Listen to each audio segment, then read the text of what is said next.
Hello बच्चों, let's read the question. So the question here says that 3-cell stage of mature male gametophyte is reached. तो यहाँ पे 4 options दी गई हैं कि ये स्टेज कब ये जो इसकी बनती है जो है 3-cell स्टेज. तो इस क्वेश्चन का की कॉन्सेप्ट है मेल गेमेटोफाइट की फॉर्मेशन.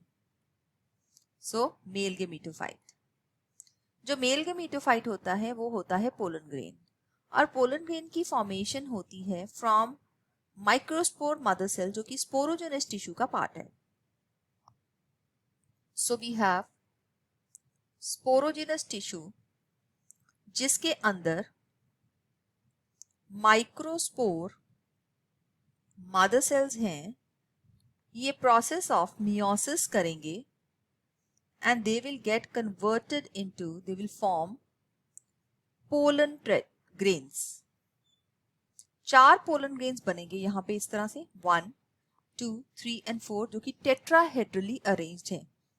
ग्रेन है. इसमें सबसे पहले एक माइटोसिस होगी और इस माइटोसिस से ये पोलन ग्रेन के अंदर 2 तरह के सेल्स बन जाएंगे. इनमें से इस सेल को बोलते हैं वेजिटेटिव सेल, और दूसरा सेल जो होता है जो कि छोटा सेल है, स्पिंडल शेप्ड और फ्लोट करता है साइटोप्लाज्म के अंदर, वेजिटेटिव सेल के साइटोप्लाज्म के अंदर, इसको बोलते हैं जनरेटिव सेल. और इस स्टेज को हम 2 सेल स्टेज बोलते हैं. एटलीस्ट 60% ऑफ द एंजियोस्पर्म्स के अंदर जब पॉलिनेशन होती है तो पोलन ग्रेन 2 सेल स्टेज में होते हैं. लेकिन इसके बाद वेजिटेटिव सेल वैसा ही रहेगा, लेकिन जो जनरेटिव सेल है वो एक और माइटोसिस अंडरगो करेगा. This is the nucleus of the vegetative cell. लेकिन ये जनरेटिव सेल 2 मेल गेमीट्स में डिवाइड हो गया. सो यहाँ पे हैं 2 मेल गेमीट्स, राइट.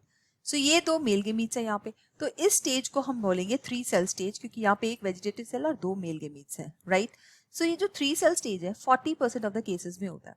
तो यहाँ पे हम देखते हैं कि पॉलिनेशन से पहले ही ये जो है 3 सेल स्टेज में डिवाइडेड है. लेकिन यहाँ पे हम ये भी देख सकते हैं कि 40% केसेस के अंदर ये 3 सेल स्टेज में पॉलिनेशन से पहले ही जो है, और दूसरों में 60% केसेस के अंदर ये आफ्टर पॉलिनेशन है. तो अगर हमें इन दोनों के बीच में से एक बेस्ट चॉइस करनी होगी तो हम 60% केसेस के अंदर जो होता है वो करेंगे. So that means this is after pollination. जैसे ही पॉलिनेशन होगी, अगर वो कंपैटिबल पोलन ग्रेन होगा तब ये जाके 2 सेल स्टेज से 3 सेल स्टेज बन जाएगा. तो यहाँ पे हम जो सेकेंड ऑप्शन है इस क्वेश्चन की, इसको बिल्कुल सही आंसर इस क्वेश्चन का मार्क कर सकते हैं. So let's write it after pollination, that means in 60% of the cases.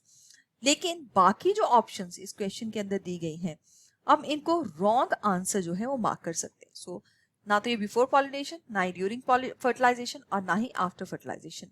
So B is the right answer for this question. So I hope you have understood it well. All the best. Thank you.